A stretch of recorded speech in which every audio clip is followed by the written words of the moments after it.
बिस्मिल्लाहिर्रहमानिर्रहीम। अस्सलाम वालेकुम नाज़रीन। अक्सर लोग जब भी खाना खाते हैं तो वो समझते हैं कि उनके जो है पेट में गैस हो गई है। इसके अलावा वो अक्सर शिकायत करते हैं कि उनको कब्ज़ हो गई है।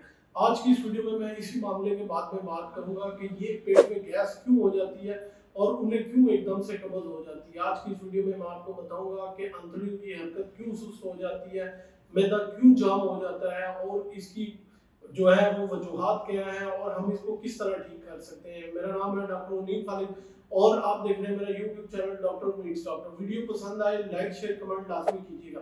तो चलिए शुरू करते हैं। नाज़रीन, सबसे पहले मैं आपको बताता हूँ आंतड़ियों की हरकत है क्या। आंतड़ियों की हरकत को डॉक्टरी ज़बान में पेरिस्टालसिस कहते हैं। यही वो पेरिस्टाल्टिक मूवमेंट्स हैं जो कि आंतड़ियों के अंदर होती हैं, जिसकी वजह से जो खुराक है वो आहिस्ता आहिस्ता आगे होती है और उसके अंदर जितने भी न्यूट्रिएंट्स हैं वो नालियों के अंदर जज़ब होकर हमारे जिस्म का हिस्सा बनते हैं। जब इनकी मूवमेंट जो है वो कम हो जाती है किसी भी वजह से, तो खुराक ठीक तरह से हजम नहीं हो सकती और वो एक जगह स्टक हो जाती है, जिसकी वजह से जो है आपको गैस, अफारा, कब्ज़ और बहुत सारे मसले मसाइल जो हैं वो शुरू हो जाते हैं। इसकी वजह से इवन लोग डिप्रेशन में चले जाते हैं। वो समझते हैं कि शायद ज़िंदगी ख़त्म होगी और मुझे खुराक ठीक तरह से नहीं लग रही। अभी मैं बताता हूँ आपको कि ये पेरिस्टाल्टिक मूवमेंट्स जो कम होती हैं उसकी अलामात क्या होती हैं। सबसे पहले खाने के फौरन बाद जो है वो पेट का फूल जाते हैं। लोग समझते हैं कि पता नहीं क्या हो गया है, सांस बंद होने लगता है। इसके अलावा बदबूदार और गंदी टिकारें और इसके अलावा गंदी बदबू का खारिज होना खाने के फौरन बाद। इसके अलावा सारा दिन जो है वो नींद का गलबा रहना और हर वक्त जो है वो थकावट रहना। इसके अलावा जो है वो कब्ज़ रहती है और कई कई दिनों तक जो है वो पखाना नहीं आता है। इसके अलावा भूख नहीं लगती। इसके अलावा जो है वो मुंह का जायका जो है वो अक्सर लोग कहते हैं खट्टा हो गया है या बिल्कुल जो है वो चेंज हो गया है। और अगर आपको पखाना नहीं आता तो दिल खराब होता है, मतली आती है या फिर कई दफ़ा जो है वो उल्टी आने के भी चांसेस होते हैं। ये तमाम अलामात जो हैं वो आंतड़ियों की हरकत की सुस्ती की वजह से और मैदा जाम होने की हैं। अब मैं बताता हूँ कि ये आंतड़ियों की हरकत जो है वो सुस्ती का शिकार क्यों होती है। उसकी सबसे मेन रीज़न ये है कि हम पानी का इस्तेमाल जो है वो बहुत कम करते हैं, जिसकी वजह से स्टूल जो है वो ठीक तरह हार्ड हो जाता है, वो ठीक तरह पास नहीं होता और लुब्रिकेट नहीं होता। दूसरे नंबर पे जो है हम फाइबर की कमी होती है, हमारे जो खुराक है उसमें फाइबर की कमी बहुत ज़्यादा होती है, जिसकी वजह से जो है वो जो हमारा फजला है वो रेशेदार नहीं बनता, जिस वजह से कब्ज़ होने के चांसेस बहुत ज़्यादा होते हैं।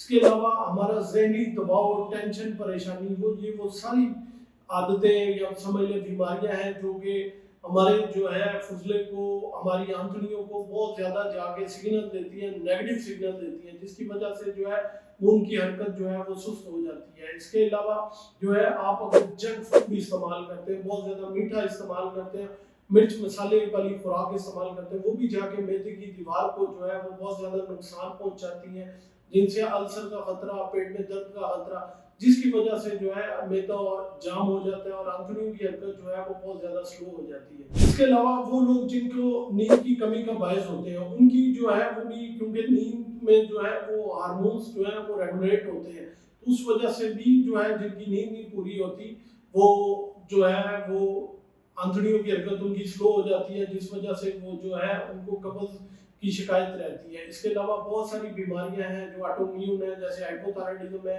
उनमें भी जो है आंतड़ियों की हरकत जो है वो काफ़ी स्लो हो जाती है। इसके अलावा अगर आप दवाइयाँ इस्तेमाल कर रहे हैं जिनमें एंटीसिड्स हैं, ओमिप्राजोल है, इसके अलावा एंटी डिप्रेसेंट्स हैं, कुछ एंटीबायोटिक्स भी हैं, जिनकी इन सब की ज्यादती की वजह से जो हमारा हार्मोनल है वो इम्बैलेंस हो जाता है, जिसकी वजह से कब्ज़ की शिकायत जो है वो बहुत ज़्यादा रहती है और आंतड़ियों की हरकत जो है बहुत ज़्यादा स्लो हो जाती है। इसके अलावा वो लोग जिनको डायबिटीज़ है या और हार्मोनल इम्बैलेंस है, उनकी भी असाबी निज़ाम और आंतड़ियों पे डायरेक्ट जाके इफेक्ट होता है, जिसकी वजह से काफ़ी ज़्यादा जो है वो उनकी आंतड़ियों की हरकत सुस्त हो जाती है। इसके अलावा अगर आप एंजाइटी डिप्रेशन के पेशेंट हैं और ज़हनी तौर पे जो है वो खुश नहीं है, वो भी जो है आपकी सारी बॉडी के फंक्शन को डिसफंक्शन में जो है वो कन्वर्ट कर देगा, जिसकी वजह से आपकी आंतड़ियों की हरकत जो है वो बहुत ज़्यादा स्लो हो जाएगी।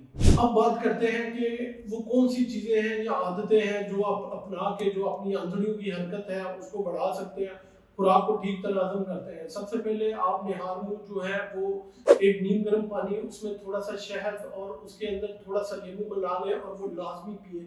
ये आपकी आंतड़ियों को जो है लुब्रिकेट कर देगा। इसके अलावा आप सुबह खाली पेट रात को जो है अंजीर के 1 या 2 दाने जो है भिगो के रख दें, सुबह जो है वो जैतून के तेल में डाल के इनको निचोड़ के वो आप इस्तेमाल करें। इससे जो है आपकी आंतड़ियाँ जो है बहुत अच्छी लुब्रिकेट हो जाएंगी। इसके अलावा आप कोशिश करें कि अपनी खुराक में फाइबर लाजमी इस्तेमाल करें, फल लाजमी खाएं, दालें, सब्जियाँ, खाली गोश्त नहीं, ये सारी चीज़ें इस्तेमाल करें ताकि फाइबर आपकी आंतड़ियों में मिलता रहे और रेशादार जो है वो पखाना बने। इसके अलावा डेली 30 मिनट्स वॉक लाजमी करें। सेडेंट्री लाइफस्टाइल जो है वो आपकी आंतड़ियों की हरकत को बहुत ज़्यादा जो है वो स्लो कर देता है, ये चीज़ लाजमी करें। इसके अलावा जो है आप पुदीने और सौंफ का कहवा भी इस्तेमाल कर सकते हैं। ये खुराक को बहुत अच्छी तरह जो है वो हजम करता है, इससे कब्ज, गैस, अफारा ये बिल्कुल दूर हो जाता है। इसके अलावा आप जो है वो प्रोबायोटिक्स का इस्तेमाल, दही का इस्तेमाल जो है और दूध का इस्तेमाल ये अपनी खुराक में लाजमी करें। अगर आप समझते हैं आपकी कब्ज नहीं ठीक हो रही तो आप इसबगोल का छिलका भी है जो है वो इस्तेमाल कर सकते हैं, लेकिन कोशिश करें कि इसको पानी में भिगो के,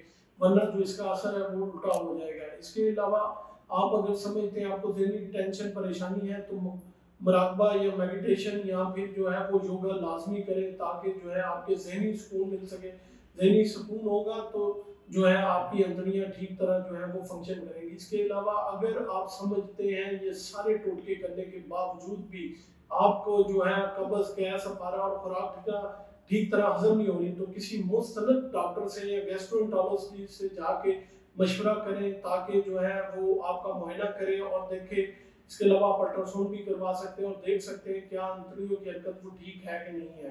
अब ये सवाल पैदा होता है अगर मुसलसल कब्ज रह रही है और आप जो है ठीक नहीं हो रहे तो आपने डॉक्टर से रुजू कब करना है? डॉक्टर से रुजू आपने तब करना है अगर आप में ये अलामात आ रही है, आपको मुसलसल कब्ज रह रही है और लैक्सेटिव्स या और दवाइयाँ इस्तेमाल करने के बावजूद भी जो है वो ठीक नहीं हो रही। इसके अलावा पेट में शदीद किस्म की दर्द होने शुरू हो गई है। इसके अलावा आप समझ रहे हैं कि आपका वजन जो है वो तेजी से गिरना शुरू हो गया। तो खाना करते वक्त आपने देखा कि आपको ब्लड या खून आ रहा है, तो फिर आपने ये सारी चीज़ें देखनी है। इसके अलावा आपने देखना है कि पखाना ठीक तरह आ रहा है कि नहीं और खून पखाने से पहले आ रहा है कि बाद में आ रहा है, ब्लैक कलर का आ रहा है या रेड कलर का आ रहा है। और ये वो सारी चीज़ें हैं जो आपने ऑब्जर्व करनी है, क्योंकि बहुत सी चीज़ें हैं जो रूल आउट करनी है, जैसे IBS है, गैस्ट्रिक अल्सर है, पेप्टिक अल्सर है, गैस्ट्राइटिस है। ये वो सारी बीमारियां हैं जो कि बाद में रूल आउट करनी पड़ेगी कि ये सारी बीमारियों की वजह से तो नहीं आपके साथ मसला हो रहा है। नाज़रीन, अपनी तर्ज ज़िंदगी में थोड़ी सी बेहतरी ला के, अपनी आदत को बेहतर करके, इसके अलावा थोड़ी सी वॉक करके और अपनी खुराक को ठीक करके आप जो है अपनी आंतड़ियों की हरकत को बिल्कुल ठीक कर सकते हैं। अगर फिर भी मसला कायम रहे तो अपने किसी करीबी गैस्ट्रोएंटरोलॉजिस्ट को लाजमी चेक करवाएं। उम्मीद है ये मालूमात आप लोगों के लिए बहुत फ़ायदेमंद साबित होगी। अपना और अपने प्यारों का बहुत सा ख्याल रखिएगा, दुआओं में लाजमी याद रखिएगा।